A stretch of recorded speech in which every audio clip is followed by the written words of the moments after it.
Chapter 5 of Christianity in the Apostolic Age. Christianity in the Apostolic Age by George Purves. External History of the Church after Pentecost. 49. The external growth of the new community was certainly rapid. The believers, including doubtless those converted at Pentecost, soon numbered about 5,000. Acts chapter 4, verse 4. It is safe to say, from various expressions used in Acts chapter 5, verse 14, and chapter 6, verse 7, that in the 3 or 4 years following Pentecost, the number converted on that day was trebled. Perhaps even a larger estimate may be allowed. On the other hand, in a large city like Jerusalem, the disciples formed a small fraction of the population. Their activity, however, made their progress very impressive. Nor need we suppose that believers were confined to Jerusalem. The movement naturally spread into Judea and Galilee, and it is probable that it penetrated farther. A little later, we hear of disciples in Damascus, Acts chapter 9, verses 2 and 10, and other foreign cities, chapter 26, verse 11, and this diffusion of the faith must have begun early. It would appear that at least the Jews in Syria were affected, and it is not impossible that the new gospel was carried still more widely throughout the dispersion by visitors to the feasts and by other Jewish travelers. 50. But, as already explained, the loyalty of the disciples to the national worship prevented interference by the Jewish authorities, while, of course, there was nothing in their practices to call for interference by the Romans. It was too common for sects and parties to arise among the excited population of Palestine for this peaceful one to attract the attention of the government. Compare Acts chapter 5, verses 36 and 37. The first opposition emanated from the Sadducees. To that party most of the nobility belonged, and especially the branches of the high priestly family. Acts chapter 4, verse 6. The new sect offended them for several reasons. The chief priests had been active in securing the crucifixion of Jesus. They also opposed belief in a future life, and especially ridiculed belief in a resurrection. Mark chapter 12, verses 18 through 27, etc. Still further, they were engrossed in the maintenance of their political power, so that such religious enthusiasm as that of the disciples was especially obnoxious to them. Yet even the opposition of the Sadducees arose quite incidentally. The healing of the lame man by Peter at the gate of the temple called Beautiful, Acts chapter 3, verses 1 and 2, led to a great concourse of people in Solomon's porch, a portico on the east side of the temple area, where Peter addressed them. The temple guard, at the command of the Sadducees, arrested Peter and John, probably on the charge of fomenting tumult. The next day the Sanhedrin was convoked. Peter made a brave address, proclaiming to them Jesus as the Christ and only Savior, and reproaching them for his crucifixion. Acts chapter 4, verses 8 through 12.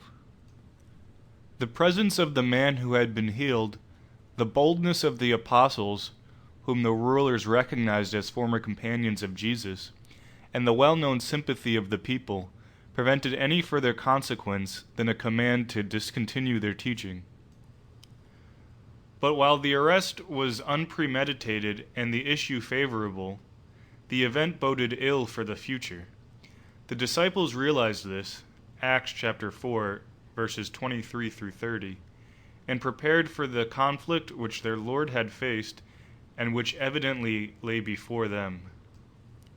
51.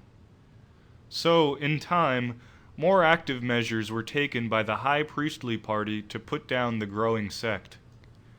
By their orders, all the apostles were arrested and imprisoned, Acts chapter 5, verses 17 and 18. But when, on the next day, the Sanhedrin assembled, the prisoners were not to be found. During the night, an angel had liberated them, and by his instructions they had boldly resumed in the morning their preaching in the temple. This was plainly inviting conflict. When news of it was taken to the council, officers were sent to bring the apostles without violence, for the rulers, doubtless attributing the escape of the prisoners to treachery, were awed by the popularity and fearlessness of the Galileans. Their plans were thus unsettled. They upbraided the apostles for disobedience and sedition, chapter 5, verse 28. When the latter again proclaimed their faith, the rage of the rulers was unbounded, and they consulted how they might put the men to death. 52. A fatal issue was, however, prevented by the speech of Gamaliel. He was the leading Pharisee and rabbi of his day, and is said by some to have been the grandson of the still more famous Hillel. He exerted influence also not only because of his personal reputation, but because he represented the numerous and popular Pharisaic party. As such, he was disposed to look with indulgence on men who were strict observers of the law, preached the resurrection of the dead, and represented a religious rather than a political movement. He had, of course, no real sympathy with the apostles' views, and probably did not even understand them, but he was opposed to religious persecution. He seems to have felt also that they were living in unusual times, and that an outburst of religious zeal, with whatever errors it might be combined, ought not to be summarily condemned. God might be back of it. He pointed out two former movements, those of Theudas and Judas the Galilean, which had been suppressed by Roman arms.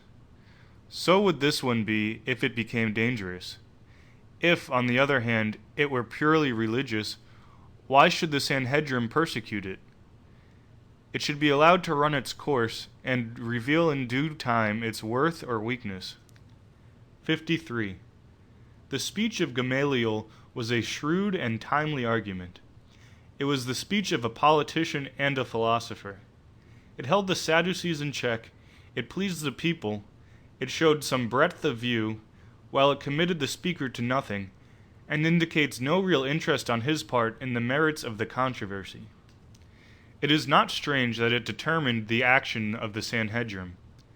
To placate the Sadducees, the apostles were beaten and commanded not to teach.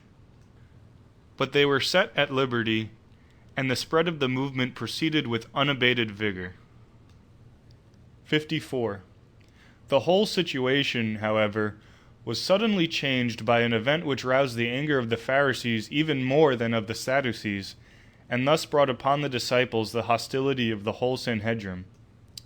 Stephen, one of the 7, rivaled the apostles in both deed and word. Acts chapter 6, verse 8. Himself evidently a Hellenist, he labored among the Greek-speaking Jews in Jerusalem. These were often, just because they had returned to the sacred city, especially zealous for the honor of the Mosaic law, and they, for the first time, brought against Stephen the charge of disloyalty to Judaism. Those most active against him belonged to the synagogue of the Libertines, freedmen, and the Cyrenians and the Alexandrians, with whom others from Cilicia and Asia joined. Acts chapter 6, verse 9. They produced witnesses who accused him of blasphemy against Moses and God. This was a wholly new charge against a disciple. It moved the Pharisees and affected the disposition of the people. Stephen was arraigned before the council, and his defense was so unconciliatory that he was immediately stoned to death. 55. We are not told what Stephen had said in the synagogue, but his defense before the council, Acts chapter 7, furnishes some explanation of the charge made against him. It consisted of a recital of Hebrew history, from the call of Abraham to Solomon's dedication of the temple. It emphasized God's special guidance of Abraham and his descendants with a view to the fulfillment of the original promise. Then, the repeated resistance of the Hebrews to their divinely sent leaders, and especially to Moses. Finally, the typical character, according to the Old Testament itself, of both tabernacle and temple. Then the speaker closed with a terrible denunciation of the rulers before him, as the children of those who had slain the prophets, as murderers of Messiah, and as violators of the law of God. As his doom was certain, he broke out into an ecstatic description of the Son of Man standing at the right hand of God. Christianity had found its first martyr. 56. The significance of Stephen's address is very great. His ideas went much beyond those expressed by Peter. His point of view was historical rather than prophetic. It presented Christianity as the intended goal of the whole history of the Hebrews. Just because Stephen contemplated the history rather than the prophecies of Israel, he inferred that in the present, as had been the case in the past, God's purpose would be opposed by the existing church and state. So had it ever been, and so would it continue to be. Judaism, in fact, had ever belittled its own system and lost the substance and attachment to the form. It hated the ideal of whose image it was proud. It substituted the material for the spiritual, and regarded as its own peculiar possession what had been given as a trust for the world. Chapter 7, verses 44 through 50. 57. It is interesting to inquire how Stephen was led to these views. No doubt further study of the Old Testament had much to do with them. Stephen betrays acquaintance with Jewish traditions, Acts chapter 7, verses 14, 16, 22, 23, and 30, as well as with the Scriptures. But the biblical history had evidently been illuminated by the Messianic idea, as the prophecies had been to Peter. It would seem also that certain of the teachings of Jesus had made a deep impression on his mind. Not only did he describe Jesus by the term Son of Man, which was the Lord's favorite description of himself, but Jesus had denounced the rulers and current Judaism in quite the same way that Stephen did. E.g., Matthew chapter 21, verses 33 through 41, and chapter 23, verses 34 through 36. Thus, Christ's teaching was working among the disciples toward a rupture with Judaism, as well as toward a spiritual interpretation of the Mosaic law. And this was doubtless accentuated, as had been the case also with Jesus, by the rise of opposition from the authorities. 58. Stephen's address thus indicates a growing discontent of the new faith with its primitive environment. It was realizing its self-sufficiency. It was beginning to feel that it must absorb Judaism or break with it, that it was the true goal of Hebrew history. Yet this took place by its own development, through the appropriation of the teaching of Jesus and the more profound interpretation of the older revelation. The expansion was that of its own original idea. Faith in Jesus had been proclaimed from the commencement as the only condition of salvation. Stephen was the first to intimate that this involved more than a revived Jewish religion. It might involve the condemnation of Judaism and the substitution of forms of service that would be commensurate with the universal worship of Christ. It is not impossible that he took ground where many of the disciples could not as yet follow him, but he embodied the irresistible logic of the truth and led the church into the attainment of her real destiny. 59. At the same time, Stephen did not break with the established worship. He was charged indeed with saying, Jesus of Nazareth shall destroy this place and shall change the customs which Moses delivered us. Chapter 6, verse 14. This was false testimony, chapter 6, verse 13, but it must have had some basis, and it may be plausibly conjectured that he had been repeating the predictions of Jesus concerning the destruction of the impenitent Jerusalem, or had been interpreting, like Jesus, the spiritual content of the law. There is nothing, however, to show that he declared, as Paul afterward did, that the work of Christ had relieved the believer from obligation to Mosaism. And though he taught, chapter 7, verses 44 through 50, that tabernacle and temple were representative of a higher sanctuary, he did not disparage the national worship itself. He only marks the first appearance of ideas which contained the principle of the future expansion of Christianity. These limitations of his teaching are a remarkable testimony to the accuracy of the report of his address. 60. The death of Stephen was apparently an act of violence. Some forms of law were observed in its execution, chapter 7, verse 58, but there is nothing said of a formal decision. At any rate, the decision was made quickly and tumultuously and executed instantly. This explains its occurrence in spite of the fact that the Romans had taken from the Jews the right of capital punishment, John chapter 18, verse 31. Some have inferred that at this time there was an interruption of Roman rule, and would date the event after the recall of Pilate, AD 36. But there is no reason to think that the strictness of Roman rule ceased when Vitellius, the governor of Syria, sent Pilate to Rome to answer the complaints of the Samaritans against him. The government of Judea was given temporarily into the charge of a certain Marcellus. The martyrdom of Stephen was rather an outburst of passion which was liable to happen in spite of any law.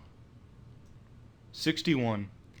At the same time the Sanhedrim, now thoroughly aroused against the disciples, determined to suppress peremptorily the new sect. Roman rule permitted the chief court to exercise extensive civil functions, and especially to regulate and, within limits, enforce the religious law of the nation. Accordingly, a general proscription of the offensive sect was issued. Men and women were imprisoned, Acts chapter 8, verse 3, chapter 22, verse 4, and chapter 26, verses 10 and 11. The most active persecutor was the young Saul of Tarsus, at whose feet the witnesses against Stephen at his martyrdom had laid their clothes.